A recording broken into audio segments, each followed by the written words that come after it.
there will be winners and there will be losers. Lalo dito sa wildcard Womi kasi again, sa 8 teams na kasali dito, sa 4 na kada grupo, isa lang ang papasok.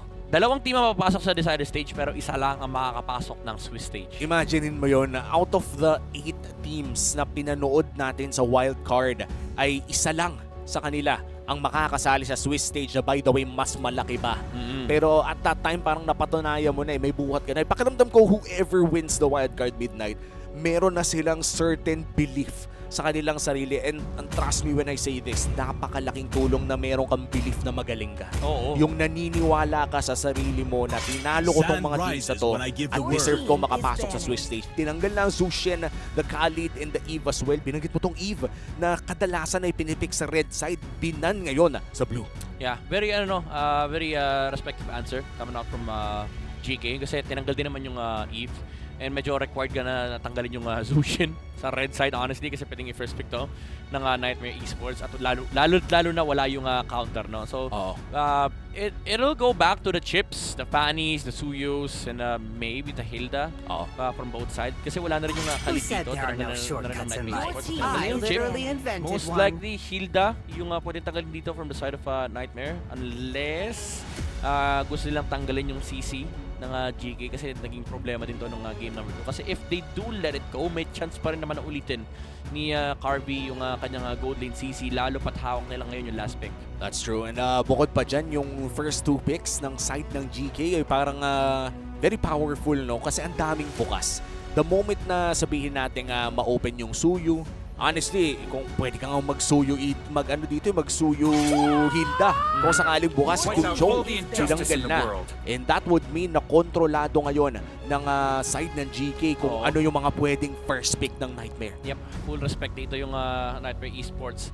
I think ang pwede maging trade dito is baka maging factor yung Alpha Suyu. What's your command? Fanny. So, Fanny yung tinanggal. So, Suyu, Alpha, Hylos yung potential first picks dito. Hilda. Pero Hilda ang pinili nila. It does give them the advantage na pwede lang kunin yung Hilda as either roam or XP. Pero binigyan mo ng Hylos sa Alpha dito ang GK Esports. And bukod sa Hylos and Alpha, no, and I'm not sure kung ano yung nararamdaman mo dito, no, when I'm facing a Hilda, parang ang saya ng may ilip ka kahit papano. Yung damage kasi na nanggagaling sa yung Primal Wrath, especially once you're able to use your passive, ay kahit papano ay nakakalusot sa napakakapal na HP ng isang Hilda. But again, those are just options. The Alpha, the Suyu, May Matilda nga eh. May Matilda pa. The Alpha Matilda could be a good first 2 picks if you're GK Esports. Unless ang tinitin nila dito is kunin muna yung mage para bawasan nila yung hero pool ni Social dito. Kasi so far, obvious and Alpha yung kinuha nila. This does give a Nightmare Esports some form of control on the Matilda. Like pwede nilang kunin yun alongside the Suyu. That's true.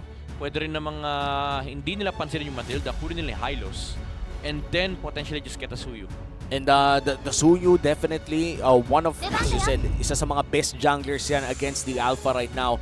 Pero mukhang kukunin nila ang Aurora instead.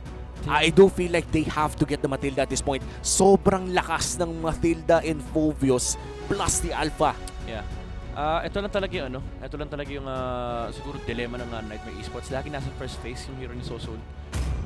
Very limited yung kanilang options dito. So now that they've gone out and picked the I would sail Aurora, across the they cosmic go sea for the to the Nolan end once of again. time. Wow.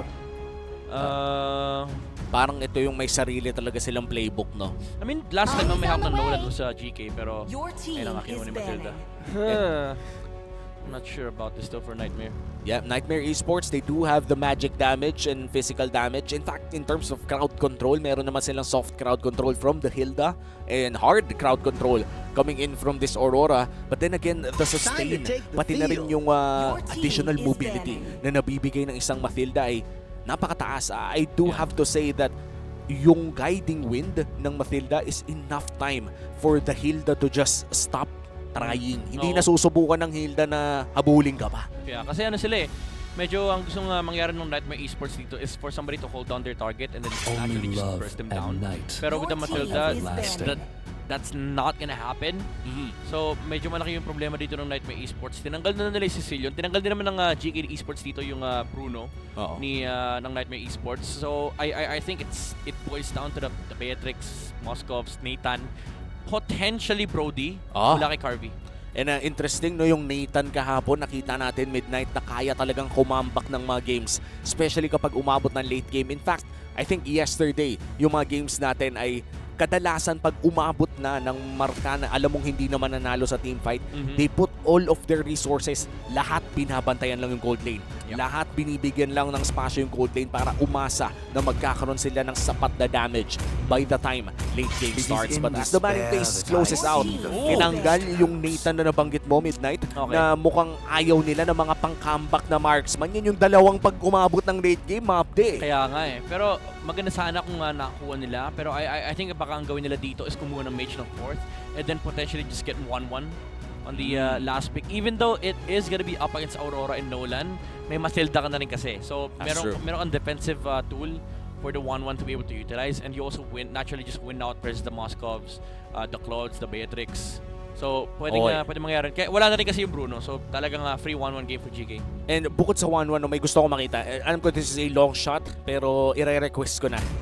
Total may Matilda, can we see a potential Mia or a potential Layla? Alam ko malayo, di ba? Pero masaya kasi iniisip ko yung Malefic gun Malefic gun na pampahaba. Alam mo naman. Pag ano talaga no? Pag humahaba talagang mahirap. Total off meta naman na, 'di ba? Parang try na rin lang naman natin na wala naman ng nothing to lose. Nothing to lose for both teams. Pero syempre kung gusto ng GK, na sila maka 2-0 para makapag-launch na sila. Ma-enjoy mo na. Enjoy Malaysia. Maikot na yung Kidia, 'di ba? Yung Malaysia. Ay, hindi. Moscow. Edi ikaw mag 1-1 dito kaso kulang silang dami kung 1-1 sila. And I do think na ayaw mo mag 1-1 against a Fovius na magkakaroon ng additional, mas mabilis technically, na mag-charge ng kanyang passive. So more Infernal Pursuits, which is honestly very bad against sa Hilda. Kasi ang laki ng healing ng Infernal Pursuit habang tumatagal at pwede niyang parang life source lang niyang Hilda. Babanatan lang niya para maka-reset. Gagawin niya pag kailangan ng HP, ito, kampasin lang kita. Kampasin lang kita isa Hilda. Yung HP tatapos ng gold din dito. Okay, Kaja. Wow. I mean, that's been good enough. Jasmine and then Beatrix, classic matchup against Moscow. Usually, some good Beatrix players come out of the Moscow lane. Pero I think with the Matilda here, medyo yung dynamics ng gold lane dito, hindi nagmamatter yung kanilang laning stage. I see. As long as you get out alive, malaki yung momentum and tempo na pwede makuha ng GK dito considering nahawak ni kasi nila Alpha. So I think you just go for Promise here. Wow! Very straightforward. I was gonna say na just go full group up. And ang advantage nito is once you reach the 5-minute mark, you play the long lane with the Moskov. Sama mo yung Alpha kasi may Spear of Destruction naman na pwedeng sumunod dito mula kay Carvey. And it allows the Alpha to just play a godly game na pwede niyang dive in yung mga kalaban niya. Kahit yung Kaja, kahit gusto niyang dive in, may Faramis with the Netherrealm to reset the the pick-off and also the guiding wind para mailabas nila yung Alpha. And if you're Nightmare Esports, parang na kay Jasmine at Opper na yung bola. Kailangan makagawa sila ng play, maka-isolate sila ng targets mula dito sa GK at ang damage ay manggagaling dito kay Too Easy for Lexi and Cammy. I think this is a modified Franco Beatrix kung saan suppression plus the damage pa rin ang mabibigay. Pero pasok natin dito sa game number 2. Dito na natin malalaman kung isasara na ba ng GK Esports ang ating first best of 3 of the day with a sweep o makakapunta ba tayo sa ating game 3 with Nightmare Esports securing a win. Midnight, gusto ko bigyan ka ng fun fact. Anong fun fact? Lahat ng ating mga match 1 since day 1 ay umabot ng 3 games. Mukhang dito ay medyo malabo dahil sa nakikita ko medyo mahirap laruin yung Nolan dito sa game na to dahil hindi ko makita kung sinong papatayin niya. Ang pinakamataas na chance ng Nightmare Esports is if mapuruan nila si Smile dito sa may middle lane. Pero I do love the choice here that he went for the flicker instead of the typical Purify. Kahit pa may Aurora dito, parang walang kwenta i-Purify yan eh. Kasi ang kailangan mo na lang dito is yung positioning. Positioning for the Alpha. Na kapag nahila ni Jasmine dito si Sino, dapat may follow up ka with the Netherrealm flicker para abot na abot mo kung saan man idadalhin ni Jasmine dito si Sino. And very interesting, no? Minsan na lang makita ngayon ng mga komposisyon na walang revitalize. And for GK Esports, I think first time in a while na puro flicker at isa tayong vengeance na makikita. Refreshing pala makakita na walang revitalize. Pwede pala. Pwede pala yun. Kasi uso na ngayon, minsan nga dalawang revitalize yung dali. Kahapon, ganun yung ginagawa. Oo, kung dati double petri, ngayon double revitalize. Ready, double revitalize na talaga. At si Opper napakatapang na po. Kumbaga may dugong Pinoy. Nando na agad sa likod ng second turret ng level 3 at si Smile ay napuruhan na nga. Agarang tinanggal yung smile niya. Oo, requirement yan. Kasi kailangan talaga mapuruan nila si Smile dito para at least meron silang source of food. Kumbaga, itong paramis na to ay pwedeng pagtripan magdamag nila Jasmine, nila Kami, ni Collective. Kasi kapag wala yung paramis, nananalify din yung advantage na mayroon si Alpha. And mukhang kailangan nilang umasa sa Matilda in terms of sustain. Pero pinasok na agad ni Offer, medyo malayo, pero ayan na nga yung revitalize gang. Ayun na, ginamit na yung Pure Alpha pero nandoon din naman yung ult. Yung stun mula rito kay Toto. And easy for Lexi. Secure the third tier for Nightmare Esports. Very slow game coming out from both sides. Nang zone lang din ng Nightmare Esports dito. They've gone for the aggressive play pero pinili nila na kunin na lang yung objective. Si Hilda lang yung may karapatan na gumawa nun. Pumasok, literal naglakad sa apat. Pumasok sa apat, nagpabawas, nag-revitalize, pumasok sa bush, tapos hindi na umuwi. Full HP na ulit siya sa lane. Ganyan po kalakas ang Hilda ngayon at kitang-kita kung bakit nga ba ito kinustik ng Nightmare Esports. Siya lang ang makakapagsabi na may makunat sa 5. Kasi dati, walang makunat sa 5 eh. Ngayon may makunat sa 5 as the Alpha goes down. Laki ng lead ni Kami dito I mean, he has been playing well in the laning phase. I feel like that's also one of the things na naging maganda sa Nightmare Esports. Even if sabihin natin may mga questionable na nangyayari in team fights, laging maganda yung laning phase si Jasmine. Yeah. And I'm rather ni Kami, halatang sa kanya umaasa ang Nightmare Esports kapag pumasok ng late game. Ayun, hindi na pinatawid si Carby. Talaga, sobrang laking factor na napuruan nila yung paramis. Dahil hindi makaikot dito si Shen, hindi niya maprotektahan yung kanyang mga lanes. So, malaki itong nakuha ng Nightmare Esports na nababasagan ng Gold Lane Tower dito sa game. Pero again, their main problem is going to be Alpha. There, alabas naman siya, hindi siya na maanong stun, Aurora, and all throughout that, nakakuha ng kill dito Sino on to Oper sa may bottom lane. And for GK Esports, feeling ko, buy time. Tiis pogi muna. Dahil nga napuruhan si Smile, kailangan nilang mag-antay na may bawas na. Pero si Jasmine nag-flicker. Uy, ayun lang yung Netherrealm! May nang sinasabi natin na reset, walang damage yung Bennett's Rage dahil may 1.2 seconds of invulnerability. After mawala layer ng HP mula doon sa Netherrealm, kaya naman Damo ay nabuhay. Denied by Smile at yung flicker play na ginawa doon ni Jasmine ay mukhang nasayang pa dahil saktong-sakto magkakaroon ng bagong. EA Esports, they don't have access dito sa Netherrealm, pero mukhang mas makakalamang sila in terms of battle spells availability dito sa third ito. Magalingan mag-ready. Mako dito ng objective and it is gonna be the Nolan with the fracture rhetoric combo. And Sino just uses the Spear of Alpha para makalabas ng perfect. Ayun na, may nag-flicker lang si Smile. Ginamit ang Power of Wilderness pang cancel. So Soul, half HP on this Aurora pero mukhang makakatakas naman siya. The burst doesn't really connect para dito sa Nightmare Esports pero magbabak naman ng GK Esports.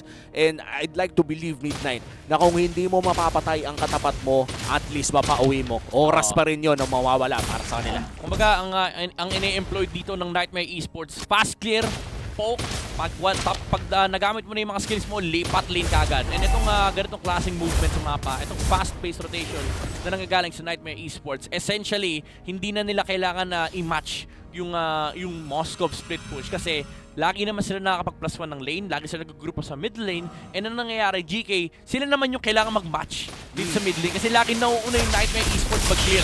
Oh no, here comes another play pero yung Netherrealm denies almost all of the damage coming in from Nightmare Esports.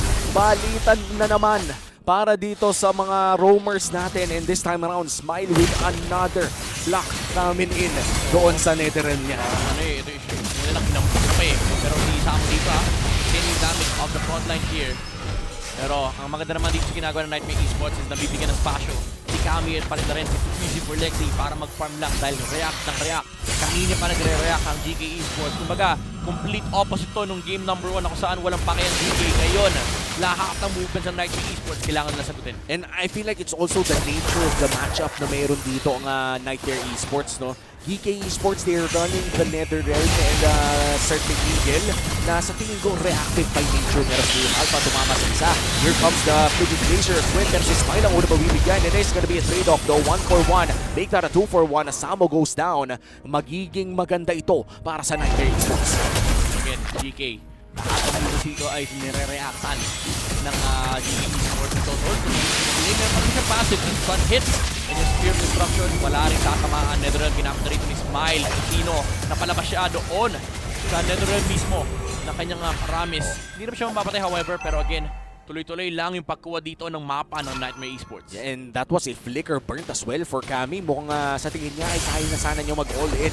But sadly, the Netherrealm bumili naman ng napakadaming oras para sa GK Esports, pero tumataas na rin ang gold lead ng kupunan ng Nightmare Esports dito. It's already a 3.4k gold lead. Kung saan ano mo, ito na yung ramdam eh. Yung mga 2k, 1k medyo okay lang. Sakto lang yan. Pero the moment it hits 3.5 pataas, yun yung parang medyo ramdam mo na may advantage yung kalaban mo. Tsaka lalo sa ginagawa dito ng Nightmare Esports, parang minsan yung 3.5k ramdam mo lang, pero ngayon nakikita kasi nila, kanina pa nasa mid dito ng Nightmare Esports. I mean, kailangan nila uminom ng tubig kasi nasa mid sila, pero alam mo yun, bantay sarado dito ang Nightmare sa jungle ng GK Esports. Kaya naman kanina pa may 5 members dito. May actually hindi lang 5, 10 yung nakikita natin. Si Jasmine! Ako po, mali yung flicker angle na nahanap niya dito sa Circling Eagle. Mula dito kay Matilda, isinamahan niya dito si Jasmine under the towers to disrupt. Lumabas na rito mula kay Moskov. E napagamit na rin ng Revitalize dito. Pumasok na yung Alpha with the Spirit, the Alpha. Pero yung Netherrealm, na-burn kagad. Pero yung Shane din mula dito kay Samo on the front line, on the focus. They're able to outlast the damage output of Nightmare Esports. Crucial timing on that Bennett's Rage, hindi tumama dahil nga doon sa invulnerability window na sinasabi mo, Nightmid. Nung natapos yung Netherrealm na yon, tsaka bumagsak yung Bennett's Rage at dahil doon nabuhay pa si Sino in that entire team fight. And that was, I think, the first winning team fight para sa GK Esports na bukod sa yung 4K gold din nila ay lumiit, bumalik lang ulit sa 3.5. And now that the First Lord is about to spawn, ito yung gusto ko malaman, worth it ba na subukan na ng GK Esports na mag-contest dito? Honestly, depende kung anong positioning din ng Nightmare Esports. Kasi if makakahanap sila ng angle para patayin dito si Kami, it would be worth it. Either Kami or too easy for Lexi. Kasi right now, walang flicker si Jasmine. Actually, kahit ngayon Kaja is looking like a juicy target. And ito, hinila na si Samo dito, pero yung damage output kapos. And then Netherrealm is there. Mapatay pa rin nila yung Phobius. And sumunta yung Alpha with the punishment from the Aurora. The Frigid Glacier was there. Napakaganda nung timing ng Frigid Glacier. Kumbaga, dahil niya hindi masyadong tumatama yung ibang damage, because Soul was very, talagang aware siya na kailangan niyang i-delay ng konti. And when that Frigid Glacier land, Nightmare Esports, they knew na panalo na sila in that team fight. Wala na yung jungler, free lord para sa Nightmare Esports at lumaki na naman, lumobo na naman ang kanilang gold lead to 5K. Nag-greedy rin kasi pagkahila dito kay Samo, nabuhay yung Phobius and ginamit ni Sino yung kanyang Spear of the Alpha para subukang patayin yung Kaja. I mean, very juicy target naman talaga si Jasmine dito sa GK Esports, pero kapag hindi niya nakita yung Aurora, medyo mahihirapan sila, lalo na yung Alpha ay ginamit na niya na ang kanyang mobility spell. Oo. Wala rin kasing guiding wind na naka-ready mula kay Shen. And this is one of those things na mararamdaman mo pa rin, even with the Matilda. And I feel like that's what keeps the Alpha fair. Kung ano yung pang-engage niya, yun din ang kanyang panakas. Yep. And as you said, the guiding wind was just not available for that entire... Aray! What an angle coming in from Jasmine. That is one of the best flicker plays na pinakita niya so far in this game. Grabe yung hold no? Di na nakagalaw dito yung GK Esports. Sinusupan niya yung Alpha, pero napahamak kasi ng dalawa. Fortunately for the Alpha, was able to outlive the damage output coming out from Kami. Sobrang laki na ng lead ngayon ng Nightmare Esports, 7.k. 3k gold ang hawak niya. Ang kalamangan ni Kami over Carvey. And now with this Lord, they might be able to push tower inside the base of GK Esports. Lalo na yung range din ng Beatrix ay napakahaba na. Napakahapdi naman! Kaka-dash in lang tinamaan ng stun, patay kagad yung Matilda. What an unfortunate way to die. Para dito kay Shen, literal kakabuhay pa lang niya. Nag-dash in to provide a bit of front line pero masyado pa lang mahapdi. Saktong-sakto pa yung stun ng Nightmare Esports and they still have 5 people inside the base of GK Esports. Ang tanong dito ay, itutuloy ba nila ang push o ikukulong na lang ba nila ang kupunan ng GK? Honestly, parang worth it na i-force out yung Netherlands dito if they can. Kasi ang magandang call dito is if hindi aabot yung Netherlands for the next turn, that will secure the next big objective. Pero that is if they can. Sabay ko maraming damage at mula sa Nightmare Esports. There's disruption. Mamalik mo dali. Nahilan na naman si Shen. That's a Matilda once again going down. Pero nakuha din naman nila yung kill dito kay Oper. And the Netherrealm, as you said, nagamit. Pero looking at the timer in this Lord ay magiging sapat naman ang cooldown ng Netherrealm. So yes, Netherrealm and Shen would be available para sa next Lord fight ng GK Esports. But for Nightmare, ay lamang na talaga sila. This is a 9.4k gold lead. Halos lock item na yung Beatrix. Literal, isang item na lang ang inaabangan niya. And usually, no, yung damage na yan ay sapat na para makakuha ng instant kill if may mahuli yung Kaja. And I guess dito na nagpe-pay off yung ginagawa ng Nightmare. The fleeting time on this Kaja, every time na may nahihila siya at may conversion within 8 seconds, ay pwede ulit siyang gumawa ng play. Yep. Para basta rin yung wind of nature dito mula kay Beatrix. That is gonna be the final item here for Kami para kaya niya na yung 1v1 versus most of the course. Actually, all of the course ng GK Esports considering na puro damage naman. Hindi mo naman 2 damage si Alpha. Some of the damage na nilalamig sa rin ng tanggal yung wind of nature. But still, dito ay kinukuha dito na ni Eagle. Circling yung Eagle. Pero yung Spirit Disruption tumawid na kay Lord. And mamamatay din si Sino dito. That's Alpha going down. Double kill para kay Kami. And yung backline ng GK Esports ay sinusunod pa rin naman ng Nightmare Esports. And alam na nila. Ito na yon. Tatapusan na ng game number 2 as a Lord has spawned in the mid lane. Aantayin pa ata. And just like that, hinila pa nila, hindi na umabot yung Netherrealm. 1 against none. Ibura mo na rin si Smile dahil mukhang uubusin na ng Nightmare ang GK. Iba talaga ang first set ng matches natin. Kada wild card, lagi na lang aabot tayo ng game number 3 as Nightmare Esports wins this game. Nightmare Esports, despite na naging napakaganda ng Matilda lineup ng GK Esports doon, napagana nila with a lot of aggressive flickers coming in from Jasmine in that Kaja ay mukhang na-counter nila. And historically speaking, no, Midnight, when we look at somewhat of an ube lineup, katulad na lamang no nakita natin doon sa Matilda, ang nagiging counter talaga dito ay yung single target damage na ngayon pinakita ng koponan ng Nightmare Esports. Talagang learning from history. This is why I feel like coaches na talagang veteran na ay napaka-importante. Yeah, lalo din yung performance ni Jasmine on the Kaja. He's been very, very good. Yes. Ever since nung day number 1, kumbaga alam natin na yung angle na talaga naharap niya, even with the shows, talagang nandoon yung idea sa kanilang playstyle. Pag kumbaga parang ito ata talaga yung main identity nitong team na to. All the while sa kabila, even though they had a good draft, they just didn't know how to execute it properly. That's true. And I think timing talaga yung naging issue. I feel like there was no problem with the Netherrealm. Napakaganda ng timing ng Netherrealm. Pero yung connection ng Matilda pati ng Alpha, was it really in there? Yeah. Hindi ako nakakita ng Alpha na medyo nabuhay ng matagal dahil nga sa guiding wind. Usually ang nangyayari kasi almost all of the guiding winds na nakita ko doon ay offensive na guiding winds. Kumbaga parang ginagamit talaga nila to close the gap rather than to make space para sa kanilang team. And I feel like Alpha thrives in situations kung saan nasa gitna siya ng dalawa dahil sa kanyang mga range abilities na nagbibigay din ng sustain sa kanya. Yeah. Lalo na itong, again, nung nahirapan si Smile sa kanyang mid lane, parang hindi na alam ng Matilda saan siya pupunta. Kailangan niya na rin protektahan yung Moscow kasi dinadala na nila yung Aurora towards that gold lane. Just securing a massive lead on Kami versus the Moscow. And then naiwan na mag-isa yung Alpha. And tulad nga na sinabi mo, yung mga aggressive plays na ginagawa dito ni Shen at pati na rin ni Sino, sometimes it doesn't work out kasi hindi pa rin naman gumagamit ng stun dito yung Aurora. Even though they found 1 kill on Jasmine on the Kaja, napakalaking sinong punish na lumabas. Nandun yung second skill ni Aurora, nanegas yung Alpha tsaka yung Pogus, and at that point, kahit iligtas mo sila ng Netherrealm, alam mo na yung kasunod eh. Nandiyan na lalabas yung Bennett's Rage mula kay Benedetta, even though Beatrix. Benett's kasi. Even though 3 beses ating nakita na pumalya yung ultimate na yun from Bea, still yung threat lang na nandoon kasi yung follow-up na pwedeng lumabas either mula kay Aurora at Beatrix, it's enough for for Nightmare Esports to dissuade GK from taking team fights. And I just want to point out as well, usually yung mga kadya natin ay kumukuha nung ano yung emblem na yun, yung pull yourself together para magkaroon nga ng additional cooldown reduction sa kanyang flicker. But this time, triple boots system. Ang apat yan ang ginawa ni Jasmine para lang mas mabilis siya makapag-rotate. And I feel like nakatulong din ito sa kanyang mga conceal play na by the way may movement speed pa rin naman, na nerf lang kasi kasalanan ni Yawi nung M4. Tapos totoo naman, di ba? Totoo naman. Na nerf ang conceal movement speed. Ano nga tawag natin doon? Ay, yung fast break. Yung fast break plays ni Yawi na I think during this game, I could just imagine if hindi na-nerf yung conceal doon, this would have been way easier for Jasmine. Pero mukhang nagawan pa rin naman niya ng paraan at talagang nang-init siya. Yung parang tumaas na talaga yung vision niya sa mapa. May mga nakukuha na siyang angulo na hindi natin na-expect.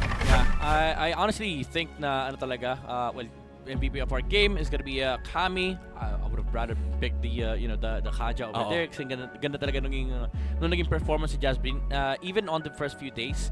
Pero very well deserving pa rin naman dito si Kami, yung kanyang timing ng mga Bennett's Rage, yung pagzozone niya sa mga lanes na pinupush niya, and yung ano lang din yung idea na parang kasi minsan lalo sa mga RG yung mga gold lanes natin ipit na ipit sa kanilang lane, parang gusto nila dun sila mabuhay. Hindi. Even before 5 minutes ginagamit nila yung Beatrix para lang magpunta ng mid lane, mag-clear ng wave. It's not to I mean naturally you'd get double the farm kasi nagdo-double the wave ka technically, pero dahil nga may mga kahati ka so technically mas mababa yung nakukuha mong gold. Pero it's the amount of pressure din kasi na dinadala mo na may marksman kasi sa mid, tapos dahil may marksman sa mid mas mabilis kayo mag-clear, madadala mo sa ibang lane. Yun yung naging ano dito yung naging konsepto dito ng Nightmare Esports, na dahil kasama lagi yung Beatrix, hindi na nagmamatter if hindi nila ma-clear yung lane na kiniklear ni Carby kasi behind na nga yung Moscow. That's the recovery phase already for GK Esports. Ang mahalaga ngayon is i-maintain ng Nightmare na hawak nila yung pressure, na kapag nagpakita yung Alpha or yung Paramis, may additional threat na may Beatrix kasi nakasama dito yung Nightmare Esports. And even for the adverse, kung hindi magpakita sa mid lane, may threat na mabutas ng mabilis ng Torre, dahil kung hindi magre-respond, again, that is a marksman na kayang-kayang mag-shred ng mga early towers na nandyan. And I think kailangan din natin i-double down no midnight na napaka-importante ng mid lane turret na yan, especially in the early parts of the game, dahil yan yung kumbaga yung main gate. Main gate yan ng jungle, main entrance yan ng jungle nyo. And if mawala ang main entrance nyo, yung humaharang sa lahat ng pwedeng pumasok ng jungle, ay hindi na kailangan umakyat bahay galing sa gold lane or XP lane. And that is such a big thing to have during the early game. Yung mabigyan mo ng spasyo yung mga jungler mo, pati na rin yung mga buffs na syempre gusto mong mapunta sa'yo. Kasi as a jungler, pag bumagsak yung mid lane tower, pag nawawala lang yung kalaban, kinakabahan na ako eh. Wala ka kasing lalapitan Tsaka baka pinupunta na yung gubat ko, kinukuha na yung mga greens ko, nag-overthink na ako na parang aabot ba ako sa ganitong XP, saan ba ako magpa-farm. So sobrang importante nung mid lane tower, and nung nakuha yon ng Nightmare Esports na wala din talaga yung mapa dito ng GK. And nagtuloy-tuloy yun. I think the moment na nagkaroon sila ng additional map control, that was also the time kung saan si Jasmine ay nakahanap ng additional angles na hindi posible kung may Torre pa doon. Or kung posible pero pag ginawa mo, medyo hindi dapat. Kasi napakalaas ng risk kung ganun yung mangyayari. But this is already game number 3 of our first